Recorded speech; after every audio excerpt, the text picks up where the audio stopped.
In this session, we are going to learn about basic concept of pollination.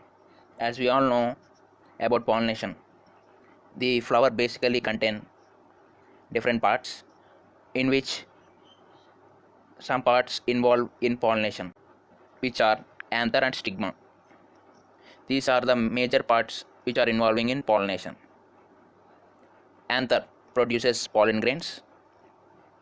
The pollen grains transferring from anther to stigma, which plays crucial part in this whole concept. We are getting pollen grains from anthers. Anthers, for example, anthers located in flower. We are seeing in this picture. Look at plant A or plant B. We contain two lobes like structures, no? Anthers. After dispersing these anthers, we are getting pollen grains, these yellow color things, which are very small tiny particles which are liberating from anther. These pollen grains are transferring from stigma. This yellow color picture we are showing in this picture, these are transferring from anther to stigma. This is the basic concept of pollination. As we all know, these pollen grains have no mobility, they can't move their own. Yes, let's get into the topic, pollination. What is the basic concept of pollination is transfer of pollen grains from anther to stigma of a flower. As we already shown in picture, transfer of pollen grains from anther to stigma is the basic concept of pollination. Pollination is of two types: self-pollination, cross-pollination. Self-pollination is transfer of pollen grains from anther to stigma in a same flower. Pollination flowchart we see. Self-pollination, cross-pollination. Cross-pollination is also called xenogamy. Self-pollination contains two types, autogamy and zytogamy. Autogamy is same flower pollination transfer of pollen grains from anther to stigma in same flower. The pollination occurring in the same flower of a plant is called autogamy, and zytogamy is transfer of pollen grains which are different flowers in a same plant is called zytogamy. Cross pollination is of two types again, abiotic and biotic agents. Abiotic, the name itself showing abiotic, means no life. Abiotic agents are like for example wind and water.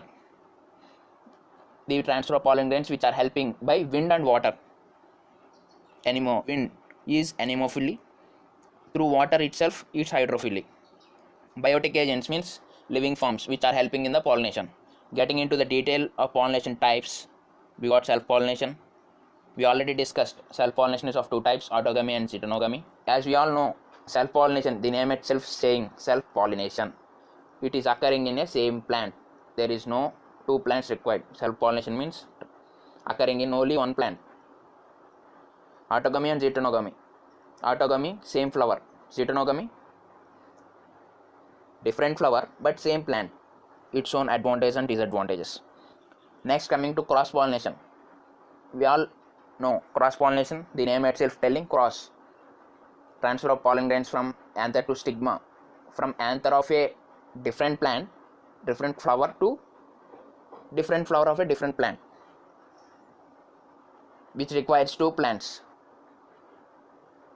Agencies of pollination: abiotic agents, biotic agents. We already discussed about this.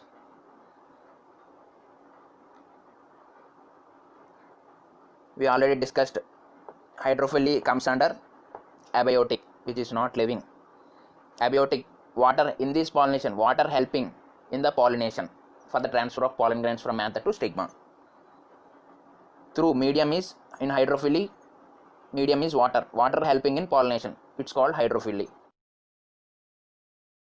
Pollen grains are transferring through water to female flower, which occurring in water, it is called hydrophily.